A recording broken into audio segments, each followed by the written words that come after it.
Or with an edition of Boxing Inform, your host, the Islander, and this is the week ending May 21st, I believe. I don't have my calendar around, but got some things to go over because it's been a couple of weeks, and I want to start off with the last fight that I previewed, which was Paul the Punisher Williams taking on Kermit Cintron from the Home Depot Center in Los Angeles. And one of the things to very, very disappointing fight, in which, I thought the way it was going to go down started to look like it was, because Cintron had landed some heavy shots on Williams coming in, and Williams' busy hands started catching Cintron. The thing is about the way this fight ended with, Williams going over the back of Cintron's head and falling down, and Williams kind of tripping over his feet and then flying face first out of the ring.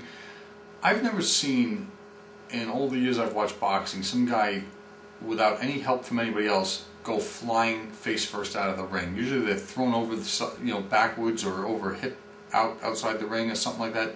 Never before have I seen him. It almost looked like he did this on purpose to me. Although I know some of you are going to say, no way, who would want to land on their head or the small of their back like he did. But he could have stopped himself from going out of the ring by just throwing his arms up or something and basically bouncing into the ropes. But he went perfectly in between the ropes. And it all happened in the heat of the moment, in a flash. But I agree with the decision. I thought Williams had done enough busy work. I could see it going Cintron's way too. But the thing was, Williams was the one pressing the fight, and eventually, just like some of you guys out there said, Cintron looks for ways out of fights, and I don't believe he deserves another shot on HBO. This is all BS, and the whole BS with the whole thing is him viewing himself as an undefeated fighter going into that fight. I mean, I don't care whether Margarito's hands were laced with dynamite. I mean, he basically folded like a deck of cards against Margarito, against Sergio Martinez. I mean, enough with this. I mean, it's a charade basically is what it is. Also that night, the HBO replay, which I got to see for the first time, of the Mayweather-Mosley fight, because I was watching it on a Spanish feed.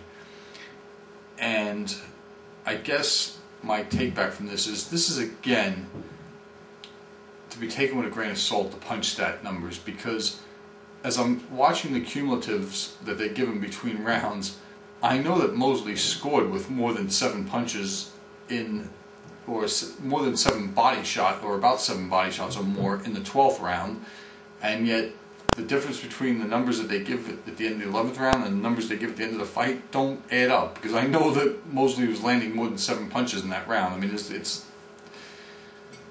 not that he won the round or anything like that, but when they show the damage being done by each fighter and where each fighter is landing on each other, I kind of, and I'll get to this with the Malignaggi and the Khan fight, because in that fight, when they showed that silly little graphic they have of where punches are landing on each guy, I think they show Malignaggi only hit Khan on the chin 1 time in the whole fight, which I know Khan ate a few jabs. I mean, come on. I mean, but anyway, that's all. With Williams, Williams did not look like somebody who can politic his way for a fight with Floyd Mayweather, because he looked very apprehensive against Cintron, and we're already talking too long about this nonsense. Alright, what else has happened since then? Michael Katsidis, in a hot fight, or what was thought to be a hot fight, against Kevin Mitchell in the UK, scored a 3rd round stoppage over I guess less than par Kevin Mitchell, who from what I understand was having problems with his wife, his trainer, and all kinds of other people, staying out late. I mean, who knows what the deal was, but the thing was, all things being equal, I thought that Katsidis was going to win the fight anyway. I know a lot of you thought that Mitchell was gonna pull this off, but I didn't see any way. I mean, Katsidis is way too strong for the average person in this weight class. It's just that simple. Humberto Soto scored a 12-round decision over Ricardo Dominguez in a voluntary defense of his WBC lightweight title. Again, this is the redhead stepchild belt of the division. It's always been that. It's been that way for the last few years. since WBC has decided to strip away, I guess, recognition of, I don't know who it was, Joel Casamayor, in any event. Soto survived some anxious moments early in this fight in which he was hurt and had to come back and beat down Dominguez to win a decision. And that brought us to the card on Saturday on HBO with the doubleheader, in which vicious Victor Ortiz gave Nate Campbell a boxing lesson. And you know what this fight proves for Ortiz is to me it really doesn't prove much, because Campbell is the decidedly smaller guy, doesn't have the firepower he once had at lightweight or junior lightweight, and his speed is like falling off big time. I don't know when this happened, whether it was fighting to make weight, too many wars, because that fight with Juan Diaz, even though I think it ruined Juan Diaz, I think it took something out of Nate Campbell too, and he's not been the same since. A questionable knockdown scored in the first round by Ortiz, and then basically it was a whitewash from there. I think Nate Campbell is going to be relegated back to ESPN fights, and Victor Ortiz is going to be slowly brought into the mix. I don't know what happened to that Mike Alvarado guy, if he's in trouble with the law or whatnot, but I really would like to see him and Ortiz mix it up. The main event, which is a little bit more exciting, I'm going to spend some time talking about this. Amir Khan scored a TKO in the 11th round of a Paulie Malignaggi. Now, I did not preview this fight, and I thought it was a toss-up either way. But, one of the things, and I'm going to congratulate HBO on doing a pretty good job during this night of broadcasting, because on Boxing After Dark, they like to really tell it how it is on most occasions. It's the other guys that want to kind of sugarcoat things and be the best nut huggers they can for certain fighters. But when Max Kellerman works with Bob Papa, Bob Papa, and even Harold Letterman giving really good insight on this night, they kind of, you get the feeling that you're going to find out the most you can about these guys or the situation that they're in. And one of the things that they made very good claim to was that Freddie Roach, I think Max Kellerman said this, like Emmanuel Stewart, is a very good matchmaker as well as a trainer, and they knew that even if Malignaggi hit Khan when his chin was exposed and when he wasn't ready, he was not going to be able to hurt him. And when that kind of a thing happens, or that kind of a setup happens, the fighter who is the puncher and the more dynamic is going to roll over the other guy. I thought Malignaggi had more left in his tank than what he showed, because the one thing he showed is that he could take a good beating, and Khan dominated with his jab, with his speed, with basically anything he wanted to do he did, except get Malignaggi off his feet, which he was about to, and the fight was stopped in the 11th round by Smoger. What did this remind me of? As I was watching it, the thing I have in my mind, I've said this before, I'll say it again, is that Khan, the way he's being brought along, the way he's been kept artificially small to fight, because he looked way bigger than Malignaggi. He's looked way bigger than the other fighters he's fought, like Marco Antonio Barrera, everybody except for Brady Prescott. He's being kept small deliberately, like they used to keep Oscar De La Hoya small. And this fight was almost a replay of when Oscar De La Hoya fought Genaro Hernandez, because everybody thought that fight was going to be competitive. I thought this fight might be competitive, but the fact of the matter is that De La Hoya had enough skill and enough size to keep Hernandez couldn't do anything to him, but he could do it all to Hernandez. And the same thing with Khan and Malignaggi, is that the second that Khan was out jabbing Malignaggi, and basically what this would be, this is what boxing is really about. It's the art of actually fighting in a way in which you're using all skill and you're not running or anything like that. Khan boxed a really nice fight for my liking. He used the ring, he used all his punches, whether it was a jab. A lot of you have brought up the fact that he's been fighting amateurishly. Well, guess what? Oscar De La Hoya, up until even the end of his career, was throwing amateurish punches. never did throw a great right hand in my opinion. Khan is very similar. He lunges with his punches when his feet aren't under him, and it's going to tell against another fighter. I get the fear when they were talking about what's in the future, and he's saying he wants Marcos Maidana now. I don't doubt one bit that he's going to get by Maidana. And he may, where Victor Ortiz was able to hurt Maidana and put him down, Khan might be able, if he hits him right, put him away. But, again, he's going to have to walk through fire to do it. And we know that Maidana is ready to walk through the fire to get somebody like Khan. Khan did a very good job of avoiding getting hit with punches on his chin. The punch stat, or whatever that punch zone stuff that HBO has, showed that he got hit on the chin once in the fight.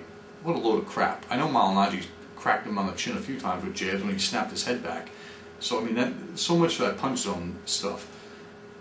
One thing I would like to see Khan do is, especially against a fighter who is outgunned like Malignaggi was, you don't need to go full speed. Plant your punches, bear down on your shots, and I'm sure it's going to come with time. But I'll look ahead in the 140-pound division with where he says he wants Maidana, and that'll settle who really is the rightful holder of the belt that he has, being that Devin Alexander's got 2 of the belts and Timothy Bradley has the other one. I have nothing against his idea of him fighting Maidana and Alexander fighting Bradley, and then the 2 winners meet. No problems with that. I think that the Devin Alexander Timothy Bradley fight's a tougher fight for each of those fighters. When I think that Khan, if he plants himself behind his jab and boxes like he did against Malignaggi and he did against Marco Antonio Barrera, it's going to be a long night for Maidana. You could have the power to knock somebody out, but if you do not have the ability to get that power to the target, it's going to be a long night, like it is going to be. It's going to be. And I said that Khan reminded me of a younger Oscar De La Hoya, basically just dismantling Gennaro Hernandez just like he dismantled Malignaggi. The other thing he's reminding me of now that Freddie Roach has got to work with him is a lot of Lennox Lewis, because one of the things Emmanuel Stewart did perfectly was keep Lennox Lewis's chin protected, except against the Hasim Rahman fight. But he knew how to get Lennox Lewis, as he does with Vladimir Klitschko, fighting behind a stiff jab and staying out of harm's way. And you know what? As long as he's not moving and running away, I've got no problems with it. I think he fought a great fight and a really good win for Khan. He's still going to have his haters and his detractors out there, and I'm sure I'd rather see him fight Bradis Prescott a rematch than I would fight Marcos Maidana. But either one will do for me. All right, this week's schedule.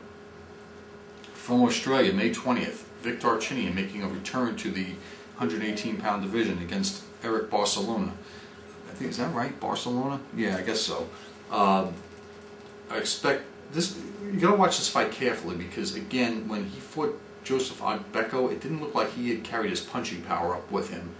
And against a nondescript opponent, if this guy somehow makes it the distance with him, I'm gonna really question whether or not he belongs in this division. He may have made one jump too many. Expect Darchinyan to win this fight and win it wide. On the 22nd, and this is important because Showtime's got a doubleheader going on, Yanni Perez was scheduled to defend his title against Abner Mares. I'm not sure if that fight's still on or not. It's on my schedule, but I'm not sure if it's still on. Because I think Mares just fought about a month or 6 weeks ago. And Yanni, you know what, let me look that up. And he's scheduled to challenge Yanni Perez, who had taken the title from Joseph Agbeko. Let me go to boxrec.com and look that up. But the main event is the 4th fight, and this is coming from Los Angeles, the 4th fight between Israel Vazquez and Rafael Marquez. And you remember what I said after the last one? They need to stay away from each other. They need to stay far away from each other. Because the thing is, they've done irreversible damage to each other. They're not going to ever be the same. They both look like they've lost a significant step in their last fights against nondescript opponents. I think this is a mistake. I mean, I think the 3rd fight was a mistake, but this is definitely a mistake. Because the thing is, they're both...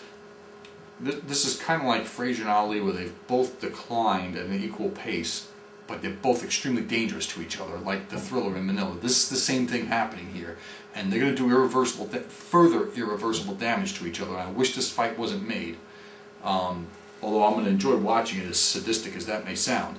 I don't know the fighter who I think, you know, Vasquez isn't going to change what he's done. He is what he is. It's up to Marquez to make the fight different. And if Marquez can do what he's done for a majority, you know, I saw an interview with Rafael Marquez, and he was quoted saying, "I've won the majority of the rounds that we fought." That is true, but you also indulge yourself into this game that Vasquez plays, which, you know, it's very fan friendly. It's not good for your health, but it's very fan friendly. And I really think that if Marquez boxes and punches, or plays the part of the boxer puncher, it's his only way of winning the fight. Because if it degrades to what it's done in the past 2 fights where it's a slugfest, Vasquez is the one who's moved up in weight 1 less time than Marquez. Marquez is going from bantamweight to junior featherweight to featherweight, whereas Vasquez is only going from 122 to 126. And I feel that, if anything, Vasquez is going to be able to take Marquez's punches better than vice versa. You know, I really think that they should have thought this through before doing this. But then again, I guess they've got nobody else to fight except each other. The answer on, let me get into King Kong Becco and then look up Johnny Perez to see if that fight's on the schedule on BoxRec. Johnny Perez. Let's go. Says Abner Mares on May 22nd on BoxRec at the Staples Center. So, my thoughts on that fight. Let me make a prediction about the Vasquez-Marquez fight. It's either going to be Vasquez by a stoppage or Marquez by a decision, I think. I think. In the Yanni Perez-Abner Mares fight, this may be too much too soon, because Yanni Perez looks to me like he's Marcos Maidana, and Abner Mares looks like he's Victor Ortiz. I think he's a little more polished than Victor Ortiz, and he's got a little bit more fighter in him than Victor Ortiz, but he hasn't been tested, and he hasn't been tested hard like this Yanni Perez. I mean, because that fight with Becco was like going to a war, and I expect Perez to win the fight. I don't know how, but I expect him to, and it wouldn't surprise me if Mares wins. He's one of the blue chip prospects, but I think this is far too dangerous a fight to put him in. You know, people thought that about Floyd Mayweather Jr. when they put him in with Genaro Hernandez, and he dominated, and the same thing could happen here. I just don't see how a guy who just beat a guy who beat Luis Perez in Nicaragua, and he beat Vic Darchinyan fair and square, and Perez beat him fair and square, how he's going to turn around and just lay an egg against Abner Mares. But, you know, stranger things have happened. So I'm going with Perez in this fight. I don't feel that great about it.